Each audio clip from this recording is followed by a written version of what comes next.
Hi, Adam. How are you doing? I'm great. Good. Yeah, I was gonna say I have actually met you once before years ago, and you probably don't remember. It was for the guest, but I turned up and I just spilt a whole cup of coffee all down. I That remember actually sounds really familiar. What city were we in? London, and I remember just walking in, kind of shaking, because I was going into some sort of shock. Luckily, today I'm in a more healthier frame of mind. That's hilarious. Awesome.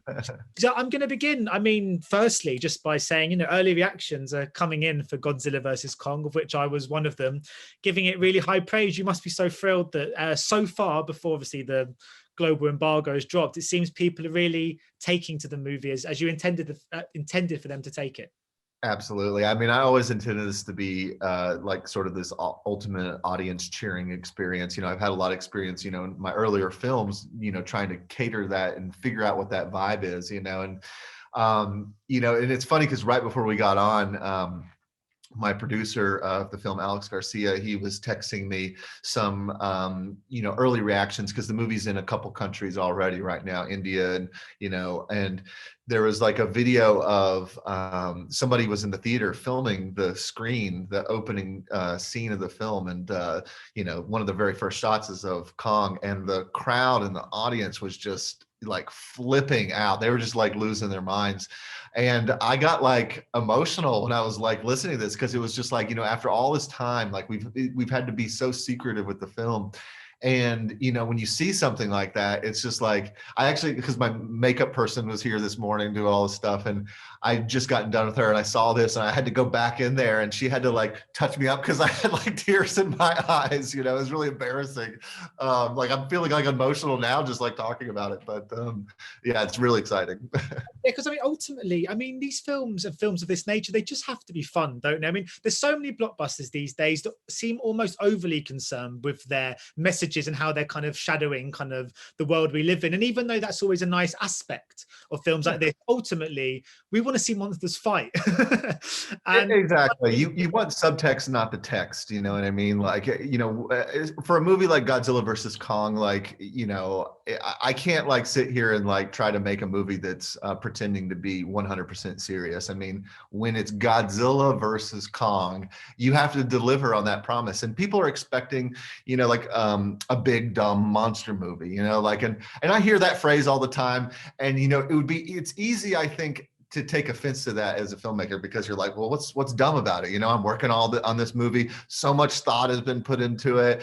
But you just have to look at it, from an outside perspective and go, you know what, I would probably refer to it as the same, if I was on the outside, and that's okay, because that's what people want out of these movies. They want to turn their brain off, and it's like, I think that we've put a lot of like interesting thought and a lot of nuance in this film, and there's nothing dumb about that. But at the end of the day, it's like, hey, whatever floats your boat, and however you want to, perceive these things, as long as you're having a great time, the rest is gravy. I don't really care, Because hearing the words Godzilla versus Kong, it reminds me of when I was like 4 years old, and I pick up two toys at random, and it could be it could be like Buzz from like Toy Story, and then kind of like a Transformer, and I just sort of clashed them together like that.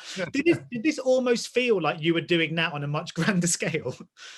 I mean, it was definitely the closest thing to playing with toys as being an adult.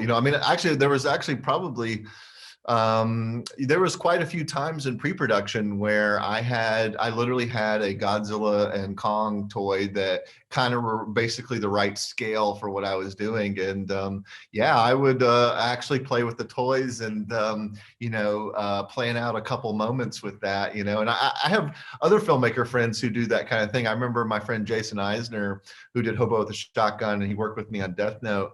I remember going up to his hotel room once when he was doing second unit for me, and it was funny because he had all these He-Man figures in his room, and he literally would storyboard the scenes with He-Man, and I always remembered that. And I think I kind of took that with me into Godzilla versus Kong. I was like, you know what, there's nothing wrong with playing with toys, and I'm not gonna lie, like, as an adult, over the years, I've always walked past toy aisles when I go to like Target or Walmart. And I always think like, how unfair is this, that like the only thing I wanted as a kid was to be able to walk into these toy aisles and just buy whatever I wanted. And now here I am as an adult and I could actually do that. And I don't have any desire for it anymore. But what's great is that this movie has given me an excuse to go back in the toy aisle, because anytime I go to Walmart or anything like that, I always have to go and just see how the Godzilla versus Kong toys are doing, or just even just the having that kind of surreal experience of seeing toys of my own movie in there. And it's actually gotten me like hanging out in the toy aisles more. I mean, I don't mean that to sound creepy, but like, but like it's really rekindled that kind of like spirit that I had as a kid. And like, and so even when I'm there to look at the Godzilla versus Kong toys, I end up like kind of, looking at what else is out there. And it's just a lot of fun to kind of rekindle that childlike spirit, When you're directing those major sequences between Kong and Godzilla, I mean, usually with directors, you'll be standing there, you'll be directing actors, you'll say, stand on that marker, or look at this, I want you to feel this. But you've got two giant monsters kind of going at each other. Did that pose quite a new but kind of fun challenge for you to direct sequences of that ilk?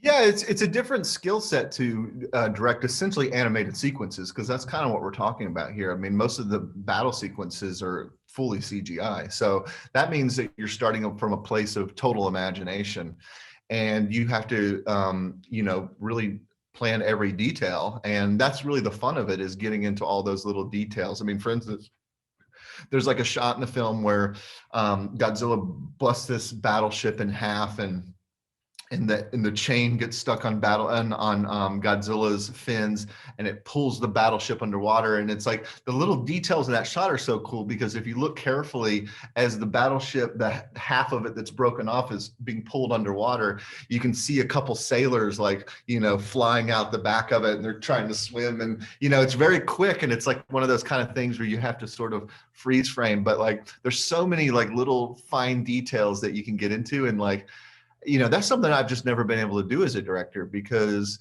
when you're doing indie movies, when you're doing movies like The Guest, you're going, okay, like what can we afford and what can we not afford? And you're asking yourselves these questions at a script phase, because you don't want to put anything in there that you absolutely can't do, because you can't do it. You just have no choice. You only have a certain amount of money, and it's not that much. When you're doing a film like this, you're constantly asked to show the audience things that they've never seen before.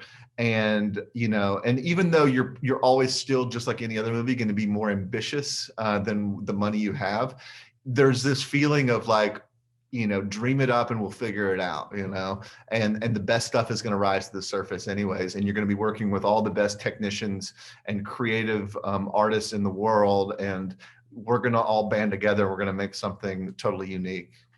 I mean, how is it as a filmmaker, with your own kind of voice and your own sensibilities, to inject your style and identity into the project, all the while kind of remaining true of the property and franchise it lives within? Because I guess in some ways you want to be unique, and yet at the same time give the fans what they want at the same time. Was that quite a difficult balance for you? Not as much as you would think. I mean, like, there's maybe like a couple instances where, if I was in a vacuum, I probably would have gone more extreme with some of the electronic music. But at the end of the day, I had to kind of remind myself that this is an existing franchise. This exists beyond me. And so as a sequel, I have to keep that in mind and try to make it have some consistency with the rest of the films and the expectations of the audience in general.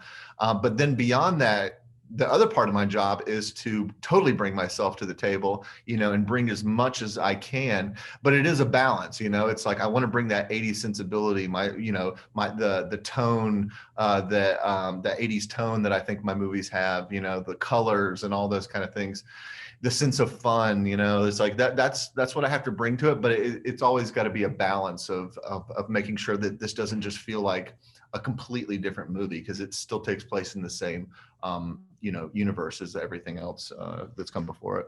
And I saw shades, particularly in Kong, of my dog.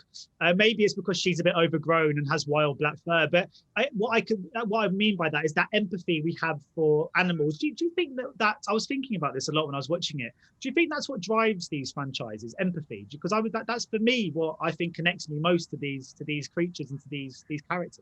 Yeah, I agree. I mean, like, I have a cat myself. It's a little Maine Coon black cat named Mischief. And I actually derived a lot of inspiration from my cat. I mean, I love my cat more than anything in the world. But like, she actually, she has this rivalry with the raccoons that live in our backyard. And she just sits by the window every night. Like, I always joke that she's on the night's watch. As soon as it gets dark, she sleeps during the day, and then she's up at night, just like at that window. And there's always this thing between her and the raccoons, and the raccoons are totally creepy. They'll just come right up to the glass and they just stare each other down. And so I would watch this all the time. And there's actually a sequence in the film where I directly reference the vibe of that, but so yeah, I draw a lot of inspiration from real animals and the empathy I feel for them.